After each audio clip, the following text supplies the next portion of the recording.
Assalamualaikum warahmatullahi wabarakatuh. Bapak Ibu hebat dan keren Indonesia. Hari ini saya ingin memaparkan hasil refleksi dwi mingguan yang sudah saya lakukan.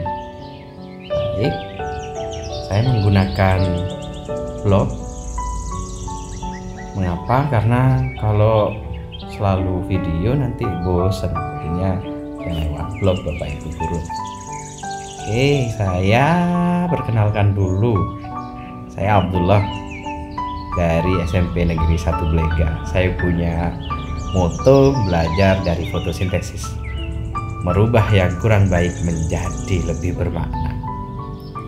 Baik, kali ini jurnal dwi mingguan yang saya tulis menggunakan model 4F dari Bapak Dr. Roger Greenaway, yang isinya nanti ada fakta, ada feeling, ada finding, dan future. Baik, ini isi tulisan saya. Menurut saya, pendidikan calon guru penggerak atau CGP merupakan suatu program pemerintah yang sangat diharapkan oleh kami para guru Indonesia. Kami banyak berharap akan perubahan yang bisa menjadikan kami lebih berkembang selain kegiatan MGMP. Awalnya kami mendaftar hanya sebatas mengasah kemampuan menulis karena pengalaman dari pendaftaran sebelumnya banyak yang harus ditulis juga diceritakan dalam proses pendaftarannya. Banyak yang berharap untuk lulus tes dengan cara menyiapkan diri sebaik mungkin dalam mengikuti beberapa tahapan seleksi yang berturut-turut, yaitu mulai dari seleksi administrasi, praktik mengajar, dan wawancara. Namun saya pribadi menyiapkan dengan kemampuan sebisa mungkin dengan pedoman dalam hati, yang penting sudah berjuang dengan kebiasaan saya. Tak terduga, tak dinyana, alhamdulillah saya berhasil lulus seleksi program CGP. Alhamdulillah sekali ini saya lulus di sini. Ya, angkatan 7 Kabupaten Bangkalan. Nah, ini merupakan satu hal yang sangat membanggakan, namun juga suatu hal yang penuh tantangan.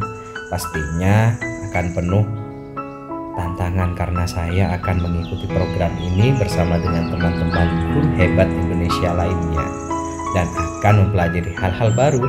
Harus bisa mengatur waktu, kesibukan di keluarga, sekolah, dan PGP ini. Selain saya, ada 2 sahabat satu sekolah yang juga lulus, yaitu Bu Afni dan Pak Nurus. Langsung saja berikut napak tilas perjuangan selama menjalani 2 minggu yang sesungguhnya, dan ini luar biasa bagi saya. Nah, baik,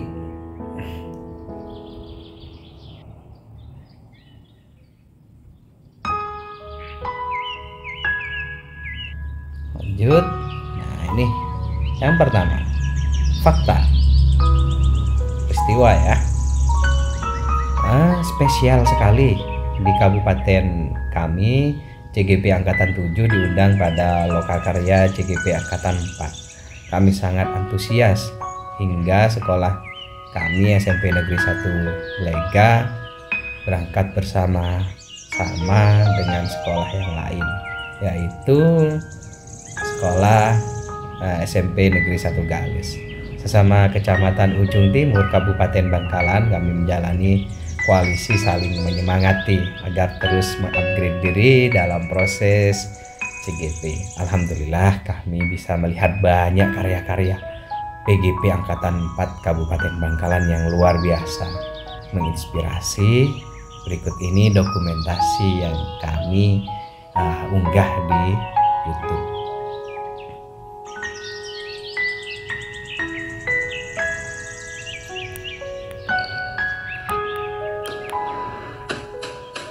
Ya, ini Bapak Ibu guru. Alhamdulillah saat itu sempat saya untuk mendokumentasi dan mewawancarai beberapa stand yang menurut kami menarik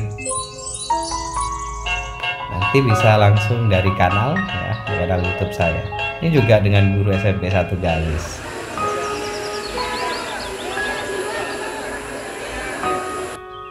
Ini saya percepat. Nah, ini dia. Keren ya. Angkatan 4 keren-keren, semoga kami bisa seperti itu. Baik, next selanjutnya.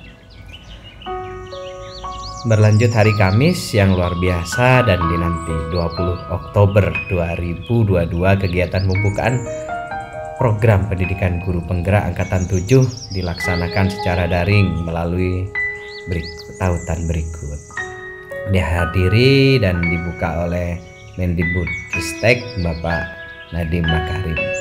Setelah pembukaan, siang harinya dilanjut dengan kegiatan orientasi pelaksanaan pendidikan guru penggerak juga secara daring melalui link berikut ini. Yang terakhir selanjutnya mempelajari dan mengerjakan tugas di LMS modul 1. Minggu 23 Oktober 2022 dilaksanakan lokakarya orientasi yang dilaksanakan secara daring. Jadi daring lagi. Ini dia di SMK Negeri 2 Bangkalan.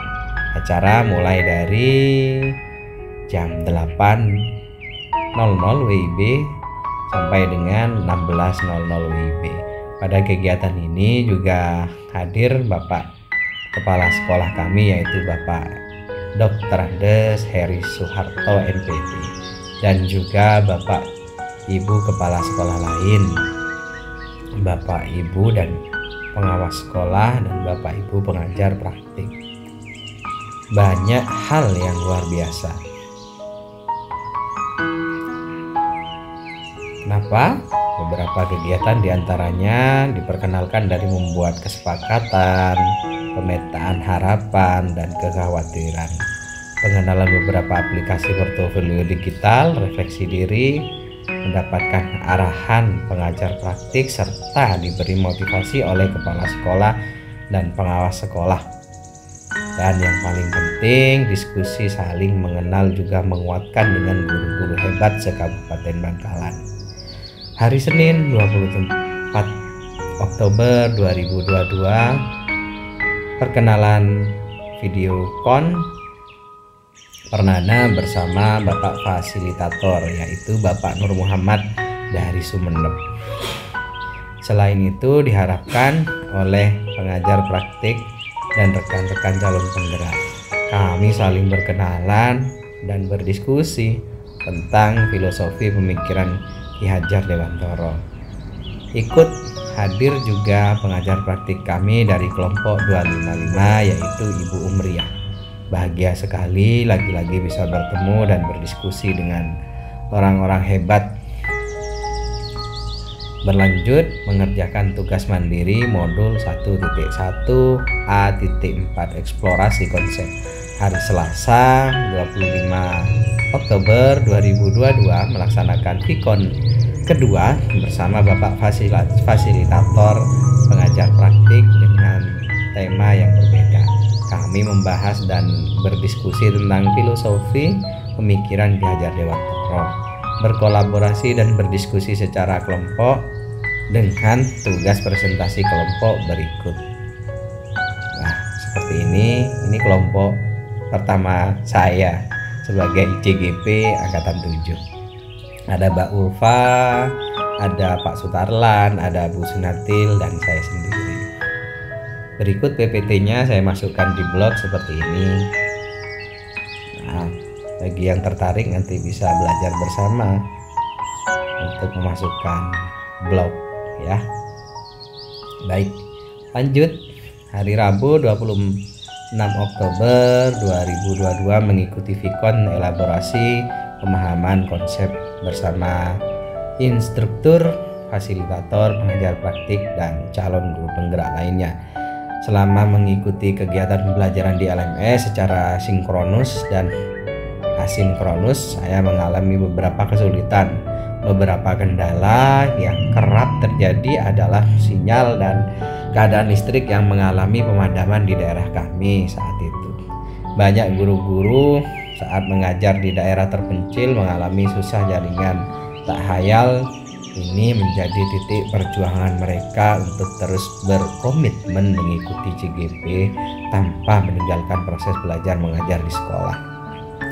Belum terbiasa menggunakan fitur-fitur LMS membuat saya harus berusaha keras untuk memahaminya. Setiap hari saya harus membuka LMS untuk belajar mandiri dan berdiskusi dengan teman sejawat di sekolah. Dengan demikian saya bisa mengatasi kendala dan bisa mengikuti kegiatan serta tugas mandiri maupun tugas kelompok yang ada di LMS. Selain itu juga saya lakukan melalui komunikasi dengan rekan CGP lain, pengajar praktik dan fasilitator untuk menyelesaikan dan arahan tentang kesulitan dalam memahami tugas yang harus diselesaikan. Berikut beberapa screenshot dokumentasi potret keseruan ikon kami. Nah, di sini. Wah, ada teman-teman, ada Pak Fasil. Saya tandai wajah saya dengan warna biru ya Bapak Ibu. Oke, berikutnya feeling, perasaan. Setelah saya mempelajari dan menghayati filosofi maksud saya, mohon maaf, pendidikan Ki Hajar Dewantara selama 2 minggu ini, saya sangat bersyukur dan banyak belajar. Saya menjadi tahu bahwa sebenarnya peran murid dalam pembelajaran adalah sebagai subjek di mana mereka akan menjadi pusat proses pembelajaran dan seorang guru menjadi pamong atau pengasuh sekaligus pengarah bagi siswa. Dari sinilah saya mengingat kembali pengalaman saya mengajar di SMA Taman Siswa Malang bahwa guru adalah pamong. Guru laki-laki dipanggil dengan Ki dan guru perempuan dipanggil dengan Nyi bagi yang sudah menikah dan Ni bagi yang belum menikah. Saat itu saya mengingat bahwa guru juga ibarat petani yang akan menanam bibit yang berbeda dengan perlakuan yang berbeda pula. Namun selain itu, peran guru penggerak sebagai pamong yang berkewajiban menuntun kekuatan kodrat yang ada pada anak. Saya juga senang dan bahagia bisa mengetahui bahwa menghamba kepada murid sangatlah penting agar tercipta rasa saling menghormati antara guru dan murid dan bisa menumbuhkan rasa cinta kasih tanpa ada kekerasan terhadap anak. Dan disinilah harapannya bibit-bibit merdeka belajar itu tumbuh. Ke depan saya berharap agar suatu saat nanti bisa menjadi bagian dari agen perubahan pendidikan. Anak-anak juga antusias dan semangat dalam mengikuti pembelajaran, bisa menyelesaikan program pendidikan ini dengan baik, tidak lagi gaptek karena guru pada tuntunan zaman ini harus bisa melayani siswa sebagai fasilitator kodrat sahabat mereka, dan terakhir bisa menjadi guru idola yang menginspirasi kebaikan pada murid saya. Berikut paparan tentang kesimpulan dan refleksi filosofi Ki Hajar Dewantara. Ini tugas saya di koneksi antar materi. Nanti bisa dilihat di kanal YouTube saya Bapak Ibu.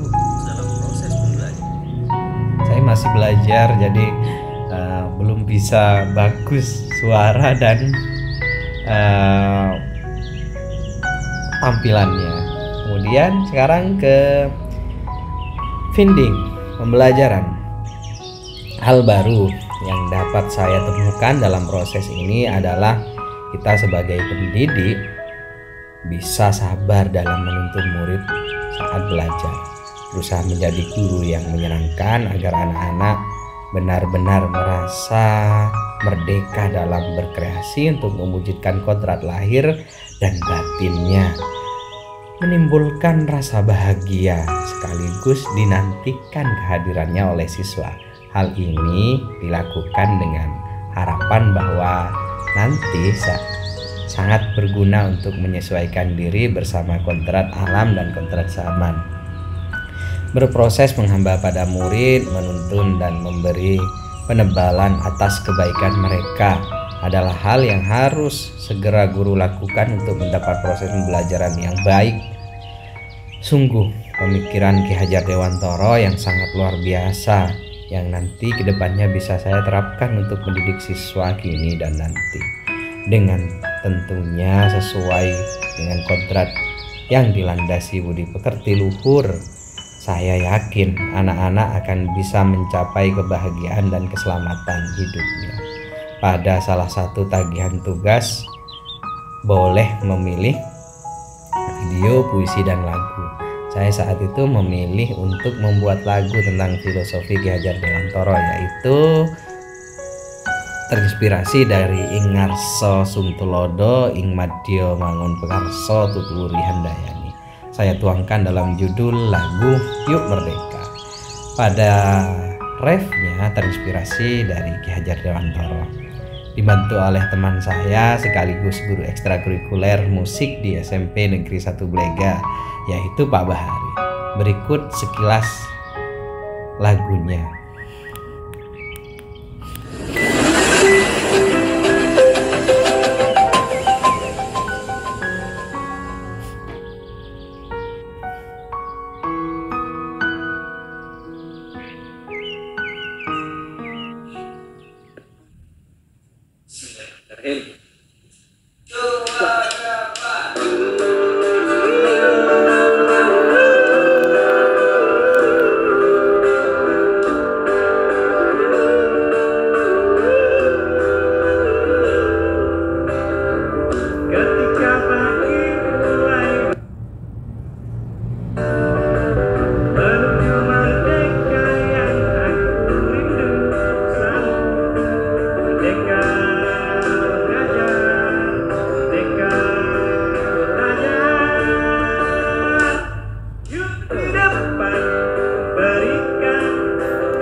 Lanjutkan, ini yang terakhir Bapak Ibu, yaitu future penerapan. Setelah mempelajari modul 1.1 tentang filosofi pemikiran Ki Hajar Dewantara, saya merasa menjadi sosok yang baru di dalam kelas, lebih sabar dan lebih bersemangat. Ini menurut komentar siswa di dalam kelas. Hal ini sangat penting bagi saya. Saya bertekad untuk senantiasa menjadi pembelajar sepanjang hayat yang selalu mengembangkan kompetensi diri atau mengupgrade diri, baik lahir ataupun secara batin, baik kemampuan dan penerapan, agar bisa mengikuti perkembangan zaman, sehingga akan semakin banyak strategi-strategi serta model-model pembelajaran yang bisa saya terapkan pada pembelajaran dengan baik. Saya paham bahwa dengan strategi yang menyenangkan, berinovasi, membawa guru yang menyenangkan akan berdampak positif bagi pembelajaran. Anak-anak akan lebih bersemangat dan senang dalam belajar, sehingga mereka akan lebih mudah menerima materi yang sedang dipelajari. Karena saya yakin perubahan menyenangkan ini harus dimulai dari adanya guru yang menyenangkan dan dirindukan kehadirannya di dalam kelas oleh siswa.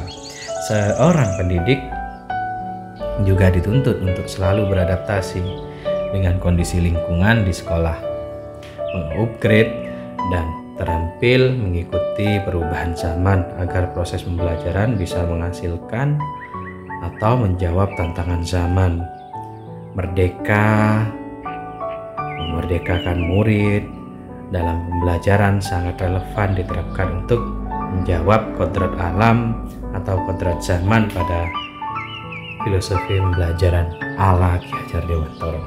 Harapan saya ke depan, saya ingin menjadi guru yang diidolakan murid, menginspirasi dan bisa mengimplementasikan semboyan Ki Hajar Dewantara, yaitu ing ngarsa Sutulodo, ing madya mangunkarsa, tuturi handayani. Berharap besar anak-anak didik saya menjadi salah satu legasi atau peninggalan baik saya selama hidup di dunia ini. Bismillah, menjadi guru dan murid di dunia dan bertetangga di surga. Alhamdulillah. Sekian, semoga menginspirasi. Salam fastabiqul khair. Beradab penduduknya, maju negaranya. Ayo Indonesia, yuk merdeka, yuk bisa. Wabillahi taufiq wal hidayah. Assalamualaikum warahmatullahi wabarakatuh. Terima kasih.